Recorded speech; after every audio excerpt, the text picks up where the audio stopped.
If you used an early smartphone, you remember the autocomplete feature, that little bar above the keyboard guessing your next word. Today, we have AI passing the bar exam and writing complex software. However, beneath the hood, that old autocomplete and today's high-performing AI operate on the same base technology. This process is called autoregressive decoding.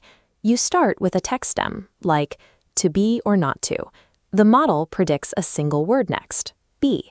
Then it takes that entire new phrase, loops it back in, and predicts the next word. In many ways, machine learning is just fancy counting. We can trace this back to the 1980s with Bayesian language models. If you feed one of these models the phrase, it was the, it looks back at its training data to count what words followed that exact sequence. It builds a probability dictionary. It might calculate a 33% chance the next word is H and a 16% chance it's worst. The model then randomly samples from this list to pick the next word. There is no consciousness or deep comprehension happening here. The system isn't thinking about the meaning of the words. It is a statistical engine, blindly predicting exactly one token at a time based on past patterns.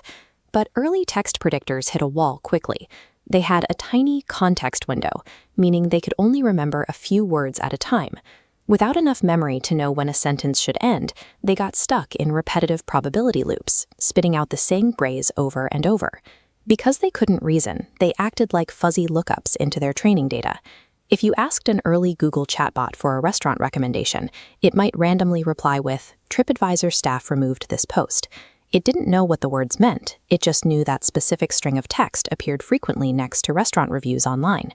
Left on its own, a raw prediction engine is chaotic.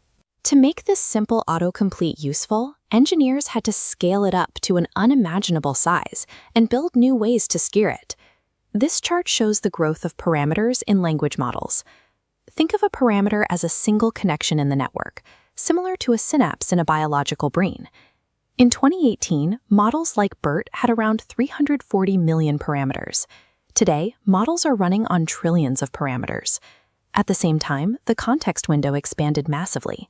A 1980s model could hold maybe 4 words in memory before making a prediction.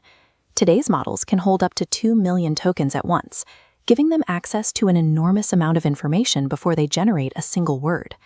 At this scale, the models began to demonstrate capabilities that weren't in the training data, a phenomenon called emergent behavior. Give these trillions of parameters instructions for a logic puzzle without any examples, and they can generalize to find a solution.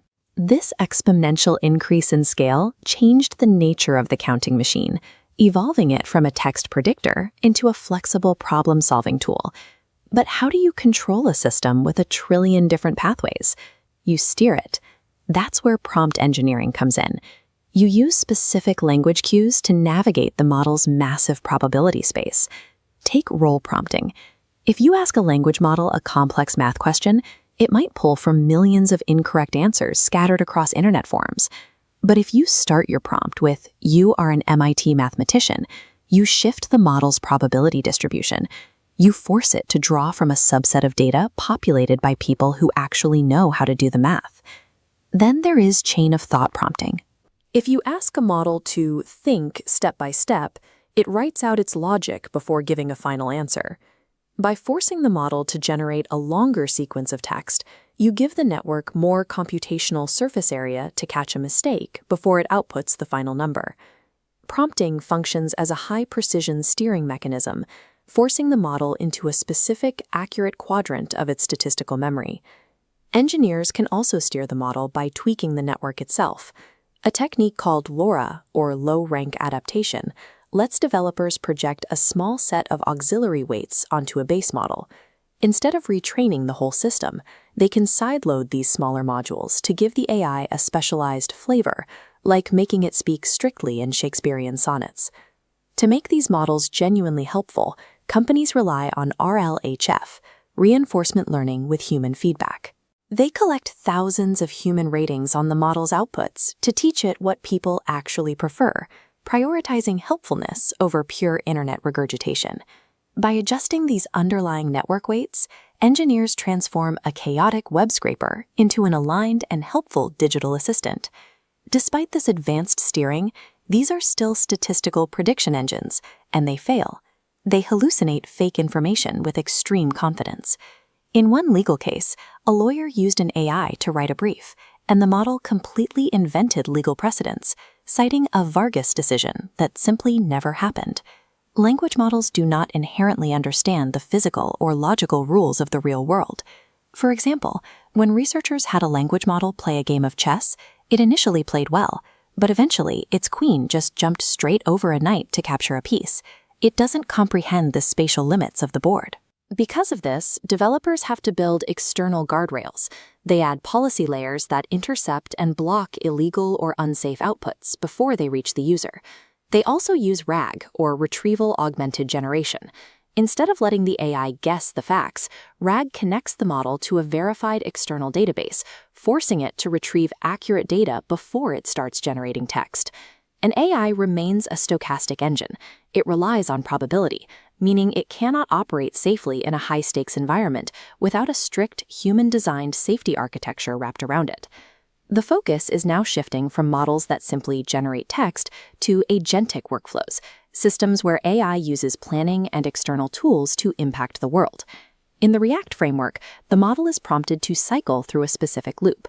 It reasons about a complex problem, takes a concrete action to test a hypothesis, like searching for a specific film's release date, observes the result, and adjusts its plan to solve the puzzle. With techniques like Toolformer, the AI learns to pause its own text generation when it hits a gap in its knowledge. It writes a command to an external API, like running a calculator, and then injects that factual result right back into its response. By integrating reasoning loops and external APIs, the predictive engine transitions from a passive text generator into an active component capable of executing multi-step tasks. If you want to move beyond the theory and actually start building with these models yourself, check out the Learn by Doing with Stephen YouTube channel. You can also listen to deep dives on the Stephen Data Talk podcast, available on YouTube Music and Spotify. Understanding how prediction actually works allows you to use these tools effectively as they become integrated into every layer of our digital lives.